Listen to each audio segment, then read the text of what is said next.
Hello বন্ধুরা, তোমরা সবাই কেমন আছো? আশা করছি ভালোই আছো। আমিও বেশ ভালো আছি।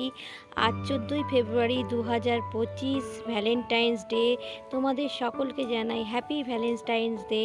সকলে আমার ভালোবাসা নিও। তোমরা সকলে আজকের দিনটা অনেক ভালোভাবে এনজয় করো, ঘোরো ফেরো, মজা করো। যাদের যাদের ভ্যালেন্টাইন আছে তারা তাদের জীবনসাথীর সঙ্গে সুন্দরভাবে আজকের দিনটা উপভোগ করো। তোমাদের সকলের জন্য আমার তরফ থেকে রইল অনেক শুভকামনা।